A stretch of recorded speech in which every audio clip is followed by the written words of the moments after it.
Folks! Suffice to say, I've been having a rough couple months. My friend tried to strangle my other friend to death. My dream job was stripped away from me for no reason.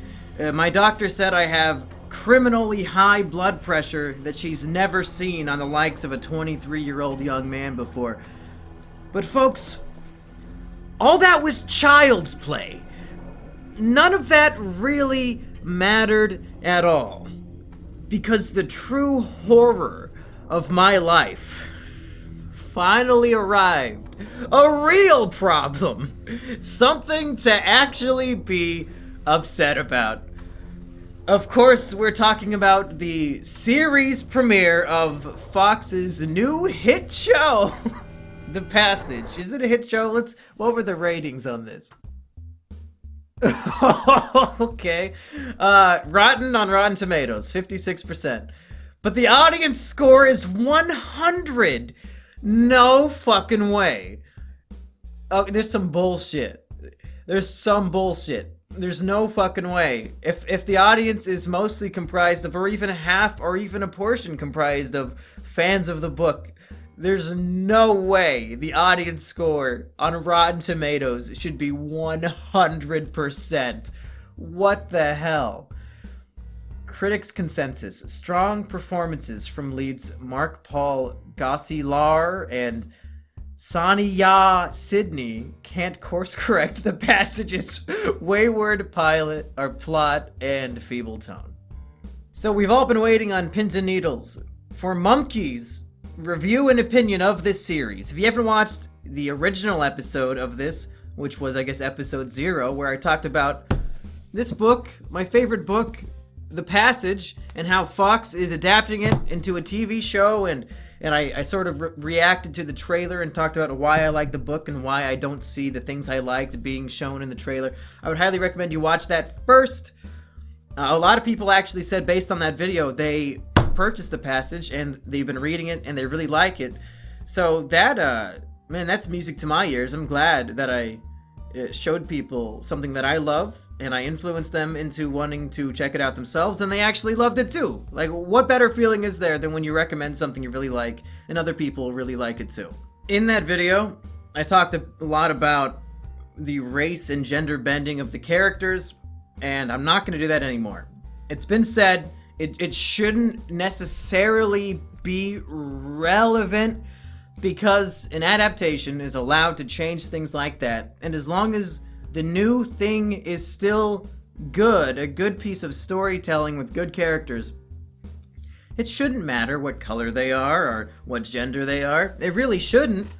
So the question is, given all of these changes and then some, is the pilot episode of Fox's The Passage any good? And folks, I gotta tell ya, I am absolutely flabbergasted. I'm blown away at the pacing, the audacious pacing, and I don't even know if audacious is a word, but that's just how I'm feeling, folks. It's unbelievable. So I said in my original review, the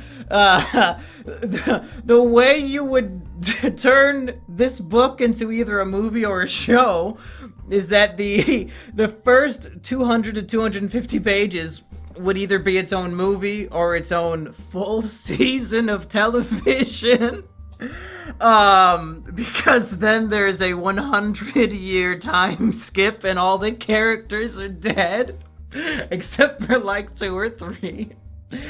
And when I watched the trailer for this show, I thought that the footage in the trailer was showing scenes throughout the entire first season, but no! All the stuff in the trailer is from episode 1! I don't know how to explain this in a way that it will resonate with people who don't know what I'm talking about. But the first episode essentially covers the first 180 pages of the book! book. It's crazy. It's fucking crazy. I have no fathomable idea how they're going to do the rest of the season or even the show. There's no way. There's no fucking way. They must be adapting just for the first episode, and then everything to come from here on out has to be completely invented and new and not based off of the book at all.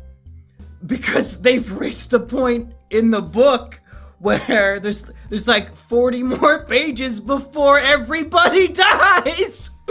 What is happening? How long is this season supposed to be? 10 episodes planned. Wow. Wowee. How?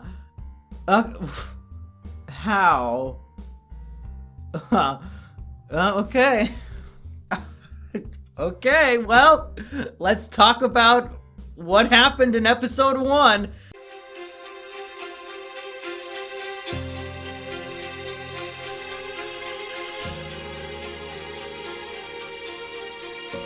My name is Amy Belafonte.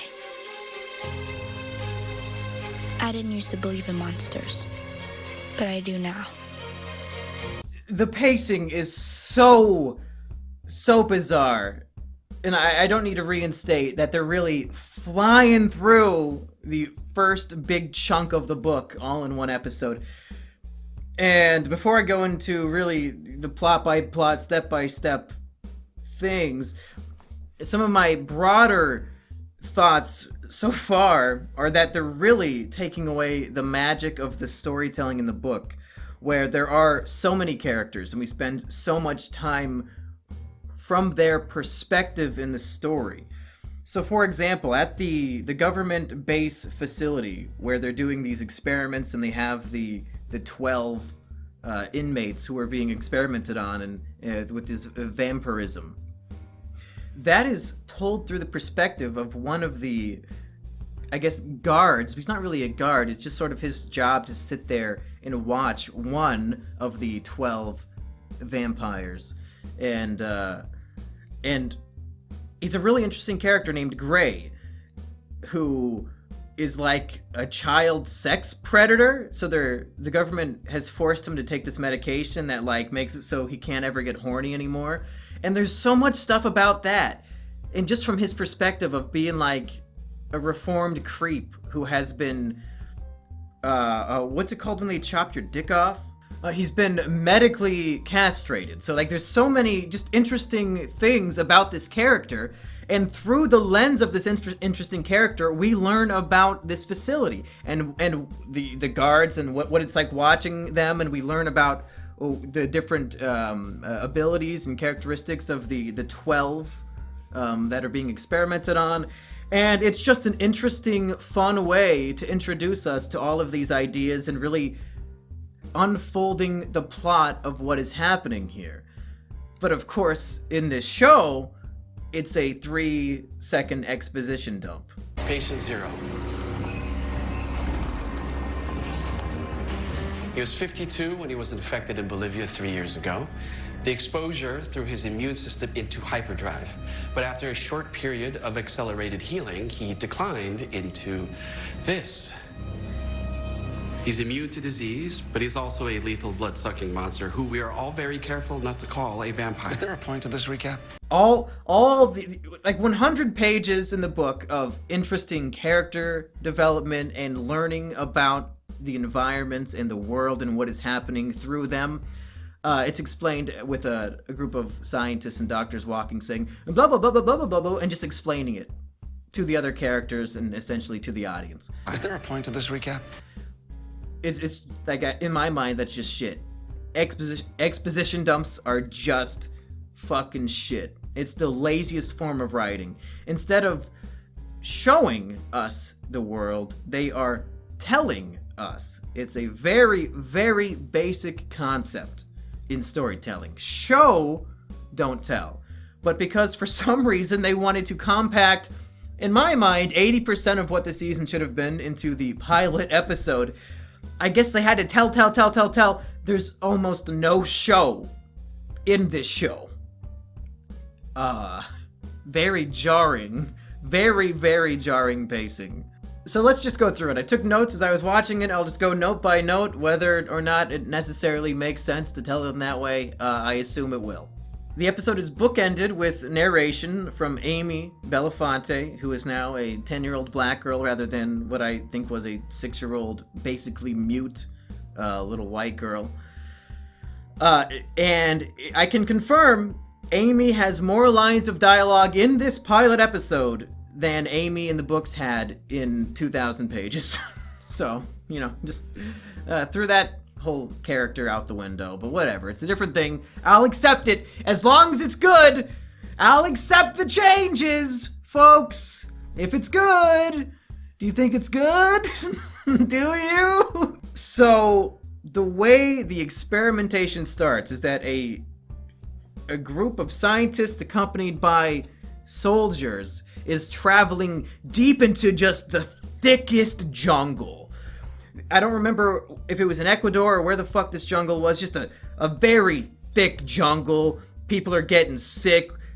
People are getting attacked by animals. They're being attacked by giant groups of bats. What's a giant group of bats called? A batium? They're getting attacked by batiums. It's just crazy. It's a dangerous expedition deep into the heart of a thick, giant jungle so that they can go find this cave where it's rumored that there's like the cure to eternal life or something along those lines. But in this show, and we're gonna get into this, I have a really good feeling about the budget of this show based on a few key things. But in the show, it looks like they're filming at Apewell Forest, which is the joke forest in Mumkey's videos, in my videos. When I go to the local park and just film in the woods, and I always say it's a jungle or a forest or whatever, it's just like thin trees kind of scattered about. It's very obvious that you're like filming at a public park and not actually in a jungle or a forest. That's where they're filming. They're filming this in Mumkey's Apewell Forest that I call a jungle in my videos as a joke because it's obviously not. That's the Fox low budget primetime version of a jungle. So immediately that caught me off guard as being pretty funny. So they make it to this cave deep in the heart of Apewell Forest, and in the book, the way that the outbreak begins is that deep in this cave, there's like a swarm of bats that come out. I believe, I might be misremembering, and the bats are attacking all the army guys, and they're shooting their machine guns, trying to kill all the bats, and everybody's getting infected, and most of them die from these infections. The infections that ultimately cause vampirism and that gets refined by science to really make the 12 that we'll get to eventually. And I think the only survivor was the lead scientist on the expedition, Tim Fanning, who ultimately becomes Patient Zero, the main antagonist of the whole trilogy, Patient Zero, Fanning here. But they get to this cave, and instead of being attacked by a swarm of vampire bats, there's already a human who has been infected deep in the heart of this jungle. He's sitting in a fetal position in a fucking steel cage. Somebody from civilization dragged a steel cage out into the middle of the jungle in a cave and locked a dangerous vampire zombie monster man inside the steel cage. And then Tim Fanning goes up to him and gets bit. So no longer is he Patient Zero, who gets everybody else infected and destroys the whole world. There's already a different Patient Zero right off the bat who then bites Tim Fanning. Very strange choice of narrative, but I guess when you gotta fast forward the whole thing, I guess that's what you do? Is it too much CGI? Is it not in the budget to have a swarm of bats attack them? And then that you can have a cool action scene where the army men are shooting a bunch of bats and they're all getting bitten and swollen and falling over. No, just put some disgusting makeup on one dude sitting naked in a cage. What the fuck was that? I don't know. Not a great start to the show. Two embarrassing choices already. So the fast forward continues. We're introduced to Brad Wolgast, the main protagonist, other than Amy, for the first section of the book. And he's interviewing Anthony Carter, who will be one of the 12 experimented subjects. And again, Anthony Carter, like I said before, is much more intelligent than he should be. He's supposed to be kind of a retarded person. But here he's asking very logical questions and like being witty and stuff. Poor choice again. And then really we don't see him much at all in this pilot episode. So I imagine in the next 9 episodes that will be completely divergent from the book for some reason, somehow. Maybe we'll get more to his character. We better, because he was one of my favorite perspectives to read from in the book. And now we finally get to the true protagonist of the trilogy, Amy. Amy, no last name, not Amy Belafonte. Enough of that shit. True fans know her as Amy NLN. No last name. She's the girl from nowhere. But guess what? She's no longer the girl from nowhere, and she's definitely not from Iowa like she is supposed to be. Because she's black. Remember what I said? People try to call me out for racism last episode. You lose! Because the show admitted it. I said, they changed his character to black, but as an Iowan myself, there's not really a lot of black people in Iowa. Well, they acknowledge this by saying she's from Georgia. Where'd you move her from? Georgia. Yep. Black character has to be from the South. Oops. Oh well. Can't be from Iowa. No black people in the Midwest. Oops. So we're introduced to Amy surrounded by a bunch of other black youth, 10-year-old kids, causing a ruckus inside of a restaurant, like a fast food restaurant. She's arm wrestling one of them, and they're placing bets on it, and she gets money. And I mean, it's a complete removal from anything resembling her character. So again, I keep saying this, we have to accept she's a different character who happens to serve the same narrative purpose and have the same name, but the characterization is just 1,000,000% different. As long as it's good. As long as it's good. Is it good? Do you still think it'll be good? Folks, I'm glad we're not on YouTube anymore for one reason. We don't have to worry about copyright shit anymore. So I could just show you scenes that I'm talking about. So are you ready to see, I think, the 4th laugh out loud moment I had watching this show? Oh my god. She stays in the restaurant until it closes and tells the waitress her mom works late. And then I don't know what is happening, but she walks out of the restaurant with her backpack on. I'll talk about what book she was reading in a second, because that's kind of funny.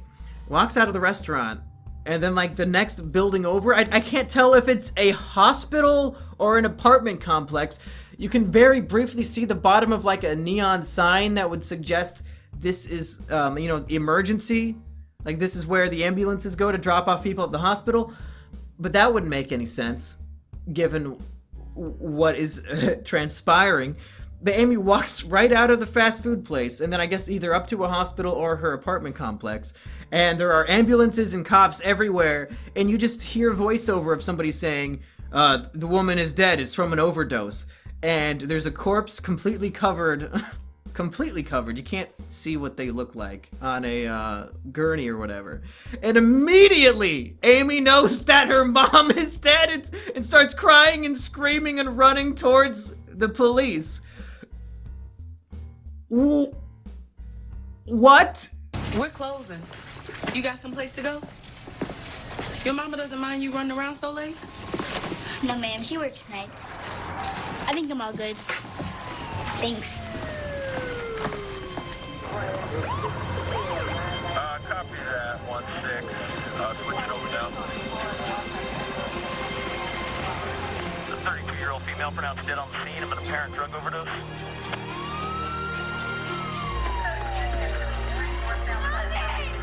I was 10 years old the night my mama died.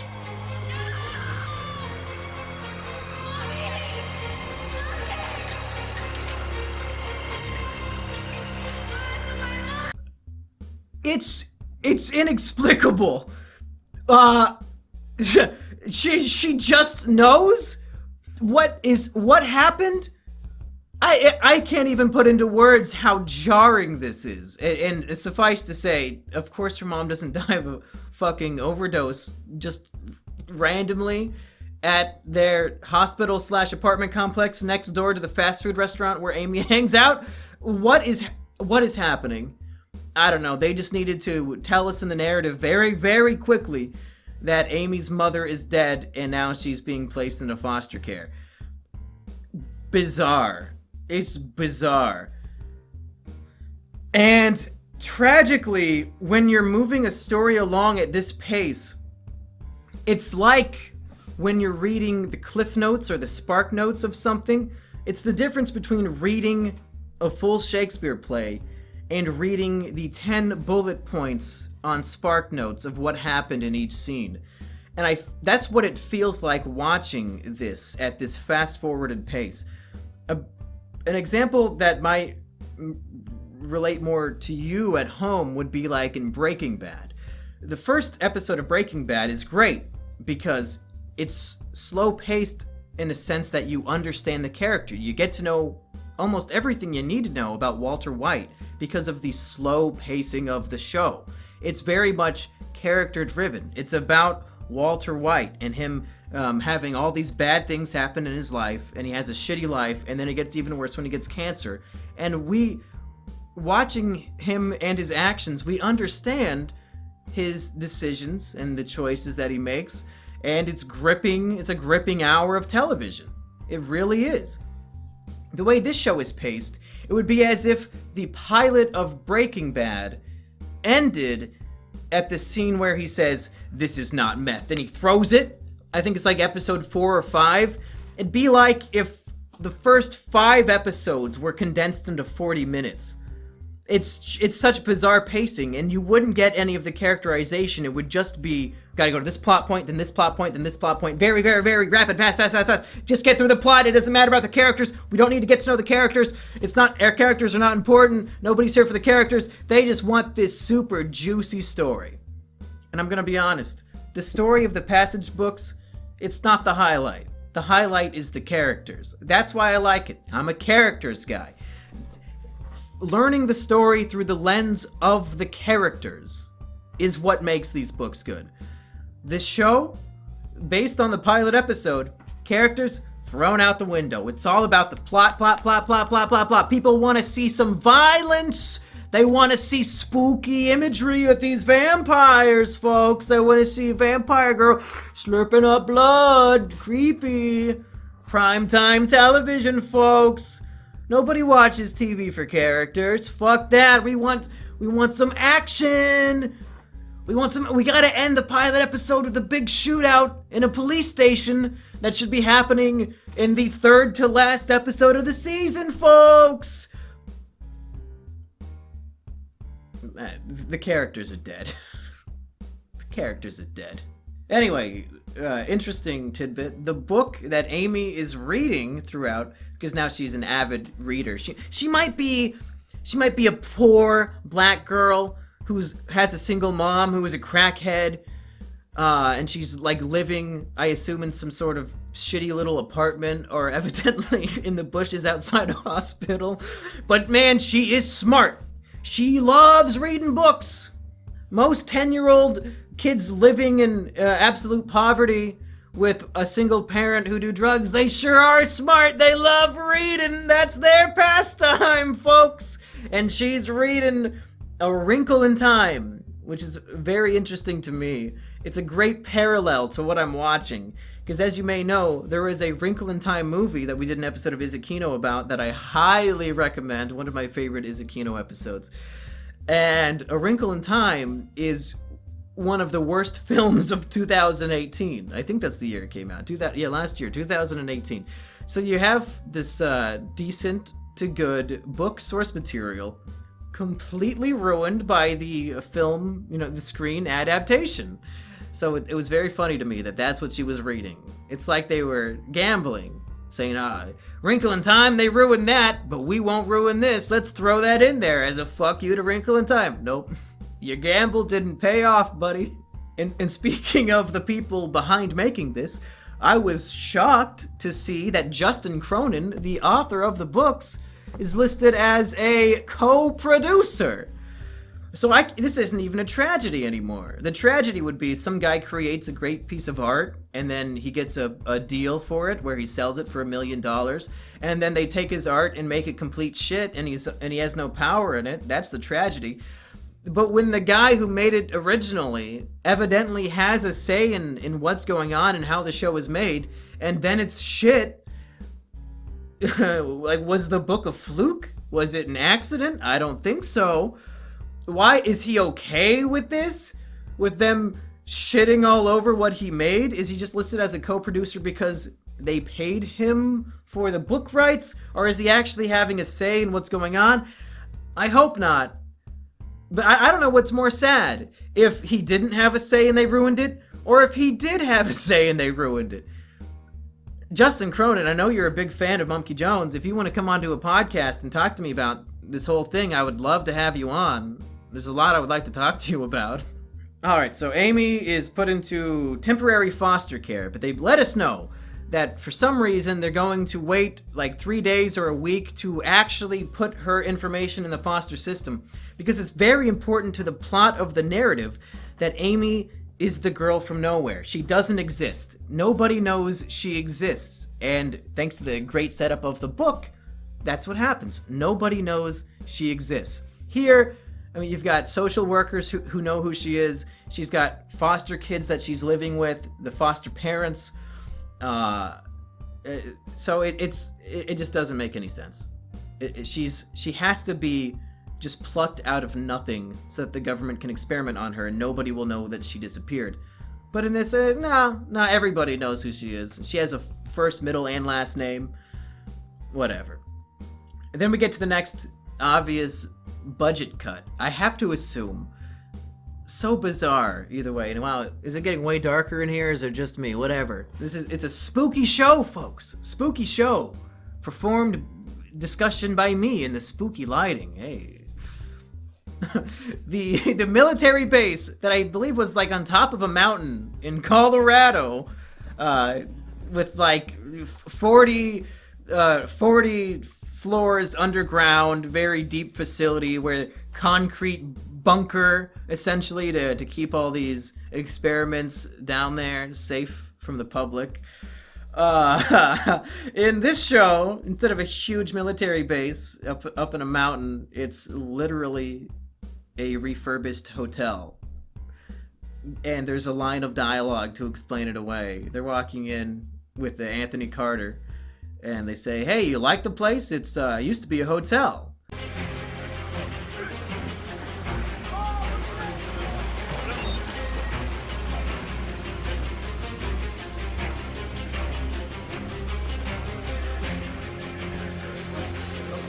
What is this place? Used to be a hotel.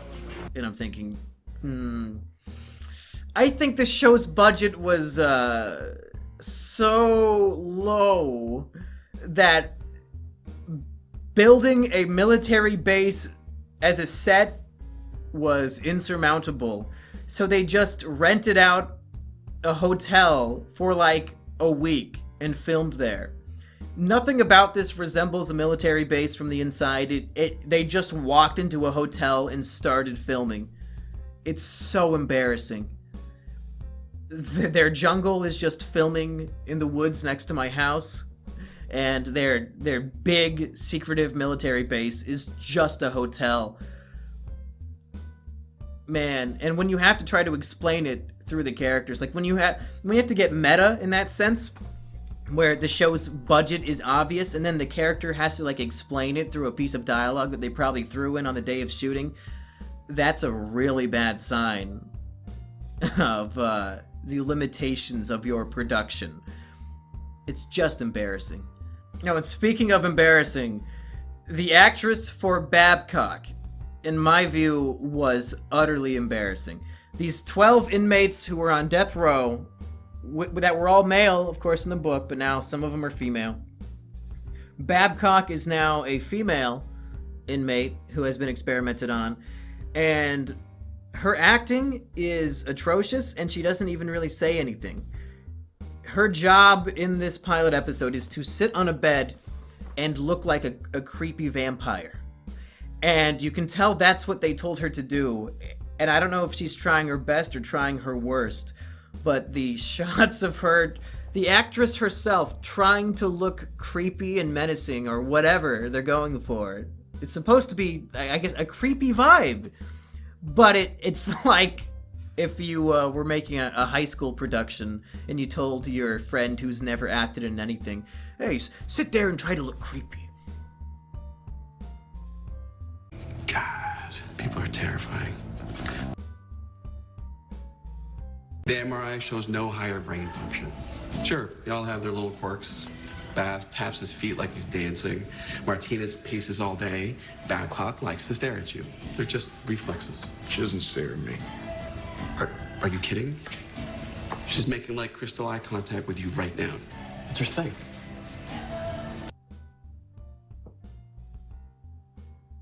Are you creeped out? I'm creeped out. That's some creepy shit. Okay, let's fast forward through some of these plot points because the show certainly did. They want to experiment on a girl. That's the next step of the experimentation is, let's do it on a kid. It'll be a better result, blah, blah, blah. Just like in the book. They find out about Amy, who's living in foster care with a bunch of other foster kids who all know her full name, and a foster mother who knows her full name. They go pick her up. They have to kidnap her because she doesn't want to go. Brad, after maybe 3 sentences, completely earns Amy's trust. Something that, had to slowly build up through characterization and events within the story. They just have one little conversation about, like, animal crackers in A Wrinkle in Time, and suddenly she completely trusts the man who just kidnapped her, and she knows is lying to her. The characterization of Brad Wolgast, well, I think the actor for him is probably the best in the show. I mean, he's just like the handsome, rugged leading man with a dark past, that kind of character trope. So the guy does just fine. But the character of Brad Wolgast is one where he was happily married to his wife Lila, or whatever you want to pronounce it as. I think they pronounced it several ways in the show for some reason. They had a kid, but the kid died, and that destroyed the marriage. And they divorced, and then Brad went into this, he's working for the FBI or whatever special agency. It doesn't matter which one it is. I don't know if it's specified. And he's like a cold-hearted, man. He lost everything that he loved, so he's just going to immerse himself completely into his work, convincing death row inmates to sign their lives away to the government to be experimented on. So that's his character. But then, when he's tasked with now taking a young girl to be experimented on, it gives him these, he feels things for her, because she reminds him of his own daughter, and that's why he goes AWOL, and he's like, you know what, fuck this shit, Amy, let's run away, I'm not gonna let this happen to you, you remind me of my daughter. And that is represented in the show, just not in the way that I think makes the most sense. In the book, Brad is still sort of obsessive over his ex, who has moved on and now has a new husband, and they're trying to have a new kid, and that really torments his soul. Something that I think a lot of us can relate to, the one who got away, who has moved on, and you have to, you check Facebook and you see how happy they are, and you just want to fucking kill yourself. Very relatable. In this, it's flipped on its head, where it's revealed that Brad is the one ignoring his ex-wife, and that she keeps trying to call and contact him, and Amy is watching Bob's Burgers on Brad's tablet and says, "Oh, who's Lila? You have 7 new messages from Lila." And he's like, "Yeah, that's my ex-wife. I ignore her. Epic for the win." Which I think takes away something from the character to me. I don't know if it really changes enough to ruin anything. I just really preferred that Brad was the one who was being ignored by his ex, and that he was still obsessed with that, like obsessed with the life he used to have, and that's why it's so easy for him to want to save Amy, because he clearly still wants that life back. But in this, it's his ex-wife who wants it back, and she says on the phone to him at one point, or maybe it's a voicemail, "Oh, I still love you. It's not your fault that our daughter died. My new boyfriend asked me to marry him today, and I said yes. But if you just come back to me, I'll dump him for you." So strange. Such a strange choice. But I guess when you're not getting the story from Brad Wolgast's perspective, you can't really have those types of flashbacks and inner monologues and musings from his perspective. So the way in the narrative, when you're doing it on fast forward, to show this sort of thing, I guess they just reverse it. So it's like, since we're focused on Brad, it's easy for them to show him ignoring her rather than always trying to call her. But I don't know why that would be easier in the narrative either. I don't know why they didn't just stay true to it. It would have had the same narrative thrust. It would be just as difficult or just as simple. Instead of him ignoring her, why not just have him always trying to call her? Especially once he meets Amy, then he's like really thinking about his daughter and his past, and he really wants to catch up with his wife. And why not just show her, like, and her boyfriend can answer the phone like he does in the book and be like, "Brad, Lila doesn't want to fucking talk to you. It's 3 a.m., you crazy madman. We're going to change our number. Stop calling." Hang up. Like, that's how you make the character more relatable. Don't make him the cold one who doesn't want to talk to his ex-wife. You make it so it's like he's the one being rejected. That's characterization, character relation 101. That's how you relate to a character. You see them want something and not get it. You go back to Walter White. We see him struggling. So then we empathize and understand when he makes tough decisions. When you have Brad being the one who is coldly ignoring his wife when he should be the one trying to contact her because due to emotions, a character having emotions, I don't know, it just makes more sense to me. But speaking of emotions, let's get to Brad actually showing some emotion. So much like in the book, these 2 agents kidnap Amy, and they have to now very covertly take her across the country to get her to the Colorado experiment base. But like their faces are all plastered in the news because the kidnapping, both in the book and in the show, was like a public spectacle. Lots of people saw it happen because they had to do it very haphazardly to get it done. And it's like, oh, these 2 men who look like this, and here's their photos from the scene. These men kidnapped a girl. Keep your eyes peeled. And they're like, okay, this is the last experiment we need. We just need to get this one girl across the country to Colorado, and then the government will take care of us. We can retire. It's a one last job. We got to do it.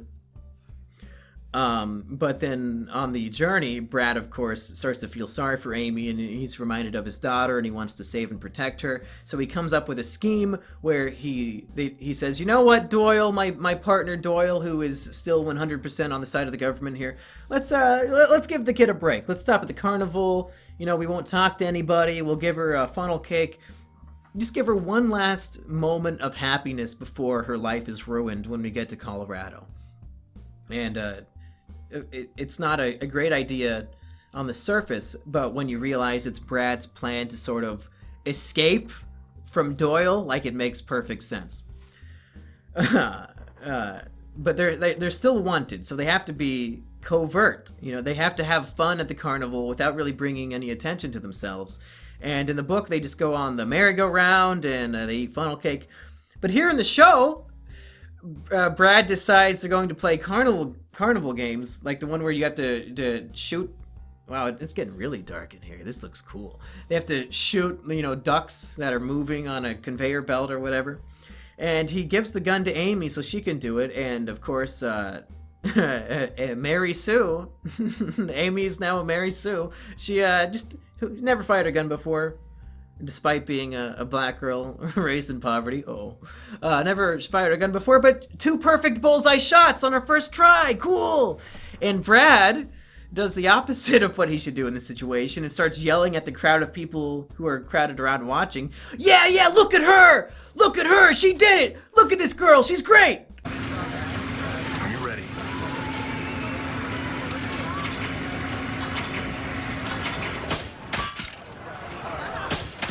Holy damn it!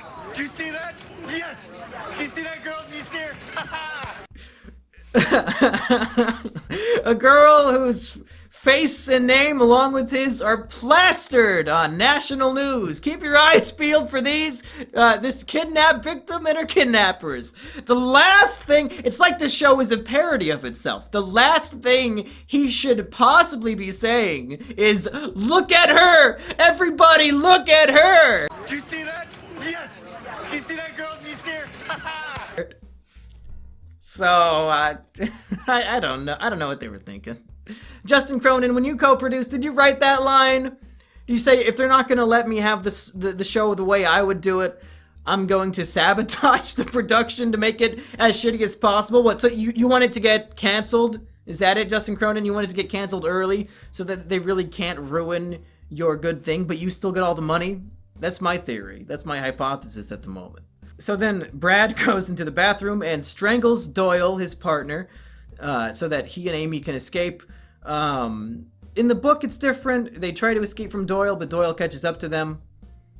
And, in this case, they evade Doyle completely. And the utter fast-forwardization of the narrative continues. At this point, we're maybe like 150 pages into the book.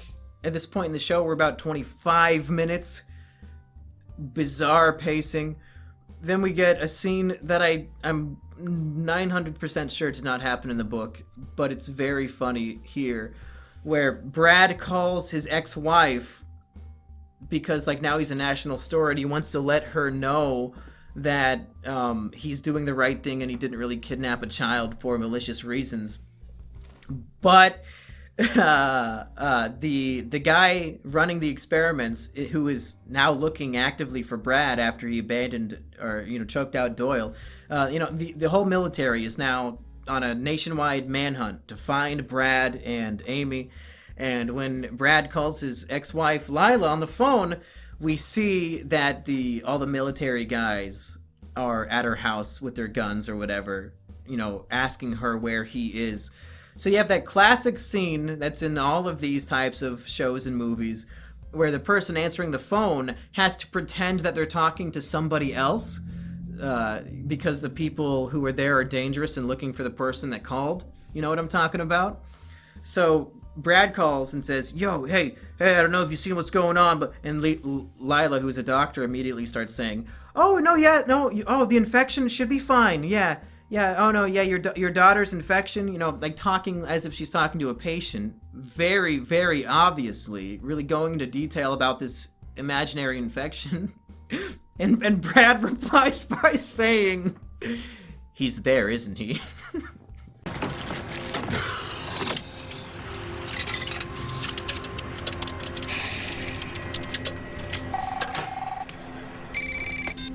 Hello? Lila, some stuff has come up. If Richards calls, tell him you haven't heard from me in months. Tell him... Hi, Mrs. Ferber.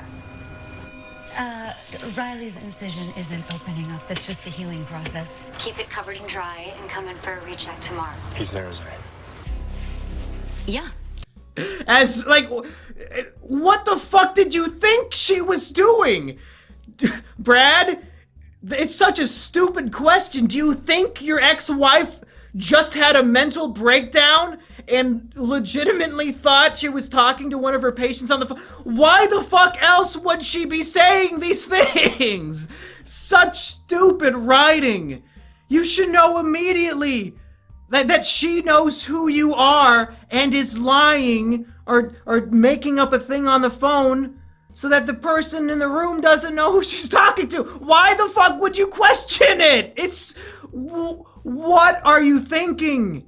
Both Brad and the writer. That was something that made me laugh really hard. And there's some other stuff that is kind of interesting. Through the characterization of Gray, the character who was really cool, like the child sexual predator. I think all he did was like pee in front of some kids or something, or like, I don't think he actually raped anybody, but I don't remember specifically the details of Gray's crimes. But through, that cool character and his lens of the narrative, we find out that Zero, the vampire that he's watching, is like talking to him telepathically in his dreams, and he doesn't know if it's real or not, but he's like always feeling sick, and he starts slowly each day feels more and more like a trance, and it's like Zero is the mastermind, most powerful vampire of the bunch, and he's like planning 18 million steps ahead in his 5D chess game, where he's slowly brainwashing and influencing everybody at the facility. That ultimately leads to the big breakout, where all the vampires escape and destroy humanity as we know it. Here, obviously, they can't do that because it's fast forward mode, plot point to plot point to plot point. So we just have a character who is named Gray, which I was excited to actually see him represented on screen, but he's just a throwaway character. He walks up to like the lead scientist and says, "Hey, are you also having dreams about Gray? Or about Zero? I keep having dreams about Zero.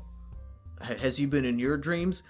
Again, it's telling and not showing, which I was disappointed by. But then they make up for it with 2 scenes of showing and not telling. And I actually liked these scenes, folks. It's not all negative. There's a scene where the scientist guy, and I keep forgetting his name. I think it's supposed to be Richards, but I'm not sure. It's probably Richards, but he's in like a romantic relationship with one of the black doctors. Of course, there's nothing remotely like that in the book, but whatever. I don't think there's any women within 10 yards of the facility, let alone a black doctor working there. But he's like in bed with her, and then all of a sudden she is replaced with the female Babcock experiment vampire, and she's like on top of him being all menacing and creepy and stuff, and he wakes up and it's like a nightmare. And I'm like, okay, that's how you show it. That's how you show that these experimental vampire creature people are entering everybody's dreams and fucking with them. And then we have the second scene to feature Anthony Carter. I think he's on screen for less than 3 minutes in this episode. And Tim Fanning, Zero, walks in, but he's no longer all vampired up. He's just like the normal human version of himself. And it's supposed to be like a big reveal, like, wait a second, but he's a vampire now. He can't be that.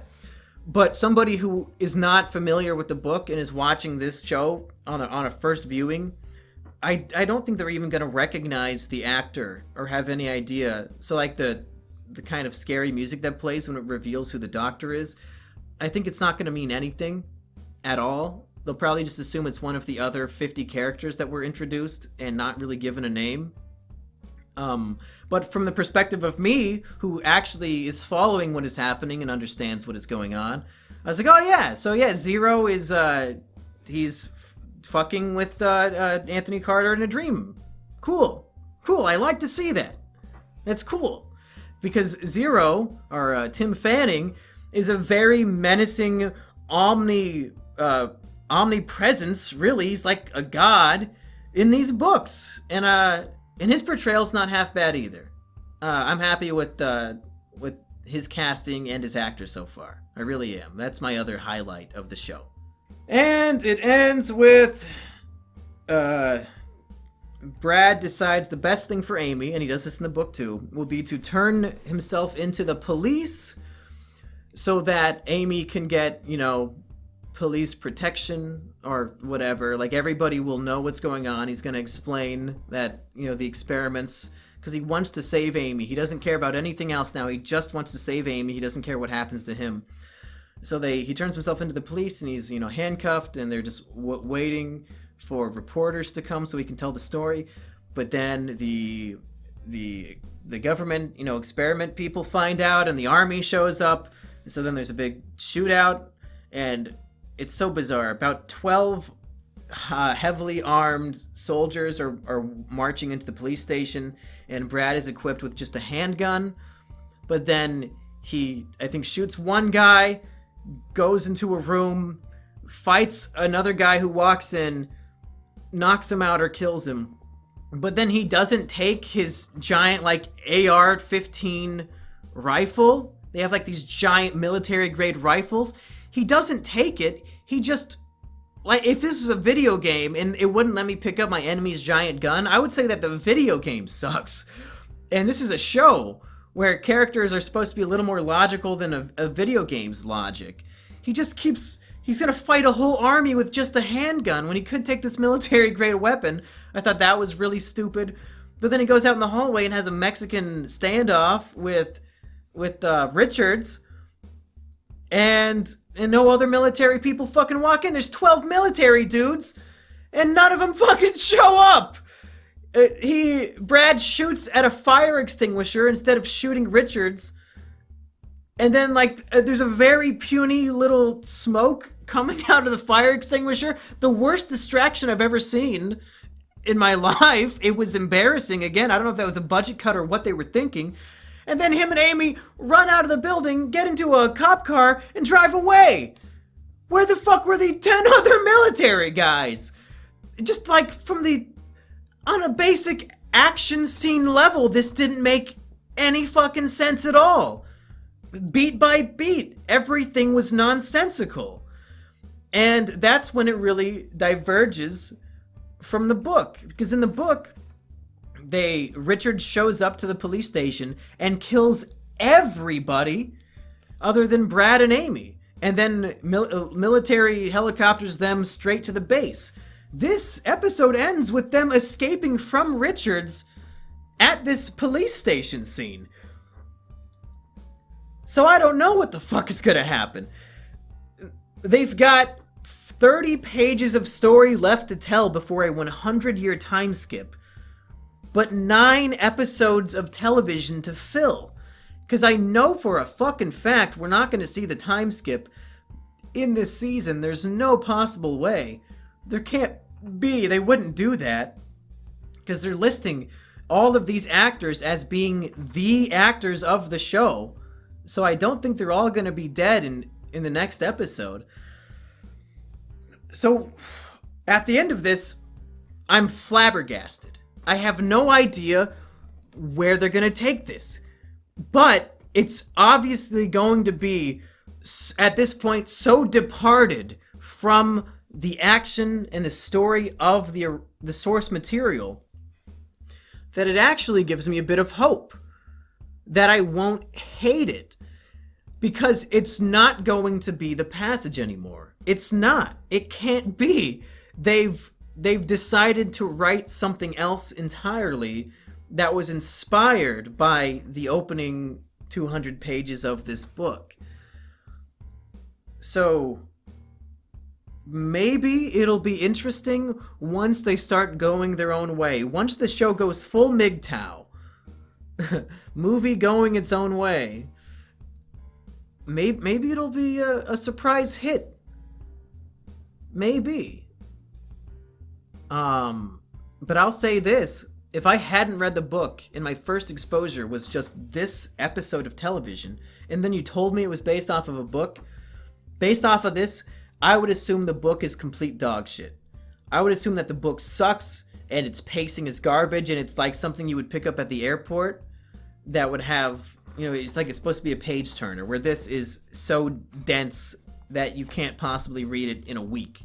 Like, it's something that's going to take you a long time. You're not supposed to read the whole thing on your 5-hour plane ride. So yeah, I think that about wraps up my first actual review of Fox's The Passage. And I've been sitting here for a long time talking. This review might be longer than the episode, especially after I plug in a bunch of clips. So if you watch this, thanks for watching. We've got 9 more of these to go unless they cancel it. And I don't know, I'm kind of 50-50. I want it to be canceled because I kind of hate it, but I'm also so intrigued about what they're going to do that I want to see how it unfolds. They've got me bizarrely intrigued. So unlike young Sheldon, I'm actually excited to keep doing this series. For those of you at home, if you ended up reading the passage, that's really cool. I hope you enjoy it. And if you haven't, don't let this show sucking scare you away. If you need a good book to read and you've already read The Triflers by Mumkey Jones, which is my #1 recommendation of the lifetime, you should definitely check out The Passage. It would be fun. Read The Passage and then watch this show along with me and, watch the episodes and watch my reviews. It'll be like a Mumkey book/TV club. Exclusive to all the users of monkeyjones.tv, monkeyjones.com, because, as we all know, I'm eternally banned from YouTube. I was looking forward to doing this show on YouTube to expose as many new people as I can to my favorite book. But that's not going to happen. This is now more sort of an exclusive thing for everybody who has followed me over to monkeyjones.com and is still interested in watching this series. I imagine the series will probably average around 400 viewers per episode, but that's fine by me. Because no longer, and that's something I'm kind of excited about not being on YouTube anymore, no longer do I really have to care about making things that will be popular. I don't have to make things like, oh, what will the YouTube algorithm want to push today? What is a popular topic that a lot of people will click on? I can really just embrace the things I'm interested in. And monkeyjones.com can be solely my passion projects. And that's what I want it to be. And the people who support me over at Patreon, patreon.com/mumkey, my only revenue source anymore. So if you haven't supported me on there, I really appreciate those who have. And I would suggest you do even $1. A whole bunch of people doing $1 adds up really fast. But I'm glad I can have just sort of a private club doing my passion projects over here. And the only people who stick around will be the ones who are genuinely interested. And that's a really cool opportunity. It might seem like I'm just trying my best to see a silver lining on the dark clouds of bullshit. But it's exciting. It really is. It's absolute freedom to have your own website and to make whatever the fuck you want on it. And I'm looking forward to doing 9 more episodes of this, as well as continuing the Monkey Box series and continuing the Rise, Fall, and Decays, and the survival guides, of course. All the stuff that I love making. So, with all that being said, that is episode 1 of The Passage. And I'll see you next time with something else.